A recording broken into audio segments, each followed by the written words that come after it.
ಹೆಸರು ಆಯೇಷಾ. ನಾನು 7ನೇ ತರಗತಿಯಲ್ಲಿ ಓದುತ್ತಿದ್ದೇನೆ. ನನ್ನ ಹೆಸರು ದೀಪಾ. ನಾನು 7ನೇ ತರಗತಿಯಲ್ಲಿ ಓದುತ್ತಿದ್ದೇನೆ. ವರ್ಷಕ್ಕೆ 100 ಪ್ರಯೋಗದಲ್ಲಿ ನಾವು ಮಾಡುತ್ತಿರುವ ಪ್ರಯೋಗ ಮೆದುಳಿನ ರಚನೆ ಮತ್ತು ಕಾರ್ಯ. ಮೆದುಳು ದೇಹದ ಪ್ರಮುಖ ಸಹಭಾಗಿತ್ವ ಮತ್ತು ನಿಯಂತ್ರಣ ಭಾಗ. ಮೆದುಳಿನ ಹೊರನೋಟದಲ್ಲಿ 3 ನಿರ್ದಿಷ್ಟ ಭಾಗಗಳು ಕಂಡುಬರುತ್ತವೆ: ಮುಮ್ಮೆದುಳು, ಮಧ್ಯಮೆದುಳು, ಹಿಮ್ಮೆದುಳು. ಮುಮ್ಮೆದುಳು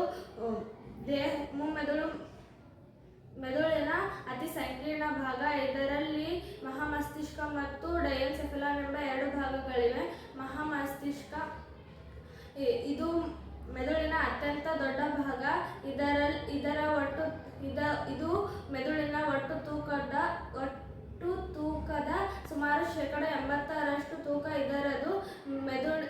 ಇದರ ಮೇಲ್ಮೈಯು ಅನೇಕ ಮಡಿಕೆಗಳಿಂದ ಕೂಡಿದೆ.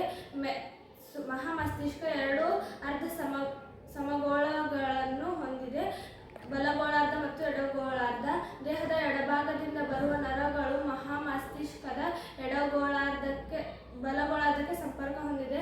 ದೇಹದ ಬಲಭಾಗದಿಂದ ಬರುವ ನರಗಳು ಮಹಾಮಸ್ತಿಷ್ಕದ ಎಡಭಾಗಕ್ಕೆ ಸಂಪರ್ಕ ಹೊಂದಿವೆ.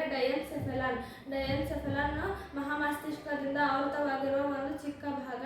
ಇದರಲ್ಲಿ ಥಾಲಮಸ್ ಮತ್ತು ಹೈಪೋಥಾಲಮಸ್ ಎಂಬ 2 ಭಾಗಗಳಿವೆ. ಥಾಲಮಸ್ ಜ್ಞಾನೇಂದ್ರಿಯಗಳಿಂದ ಸ್ವೀಕರಿಸಿದ ನರಾವೇಗಗಳನ್ನು ಮೆದುಳಿನ ಕಾರ್ಟೆಕ್ಸ್ಗೆ ಕಳುಹಿಸುತ್ತದೆ. ಹೈಪೋಥಾಲಮಸ್ ದೇಹದ ಸಮತೋಲನ, ದೇಹದ ಉಷ್ಣತೆ, ಹಸಿವು ಮತ್ತು ನಿದ್ರೆಯನ್ನು ನಿಯಂತ್ರಿಸುತ್ತದೆ. ಮುಮ್ಮೆದುಳು ಮತ್ತು ಹಿಮ್ಮೆದುಳಿನ ಸಂಬಂಧ ಕಲ್ಪಿಸುತ್ತದೆ. ಹಿಮ್ಮೆದುಳು ಪಾನ್ಸ್, ಮೆಡಲಾ ಅಬ್ಲಾಂಗೇಟಮ್ ಎಂಬ 3 ಭಾಗ.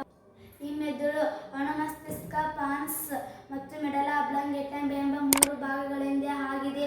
ಅನುಮಸ್ತಿಷ್ಕ ಇದು ಮೆದುಳಿನ 2ನೇ ದೊಡ್ಡ ಭಾಗ.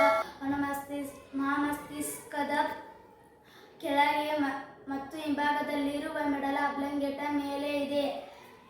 ಪಾನ್ಸ್ ಆಹಾರ ಅಗಿಯುವುದು, ಮುಖದ ಭಾವ ಮತ್ತು ಉಸಿರಾಟದ ಕ್ರಿಯೆಗಳನ್ನು ನಿಯಂತ್ರಿಸುತ್ತದೆ. ಮೆಡಲಾ ಅಬ್ಲಾಂಗೇಟಮ್ ಇದು ಮೆದುಳಿನ ಹಿಂದಿನ ಭಾಗವಾಗಿದ್ದು ಉಂಡದ ಭಾಗದಲ್ಲಿ ಬೆಳ್ಳಿಯಾಗಿ ಮುಂದುವರಿಯುತ್ತದೆ. ದೇಹದ ಅನೈಚ್ಛಿಕ ಭಾಗಗಳಾದ ಉಸಿರಾಟ, ಹೃದಯ ಬಡಿತ, ಉಸಿರಾಟವನ್ನು ಚಲನೆಗಳನ್ನು ನಿಯಂತ್ರಿಸುತ್ತದೆ.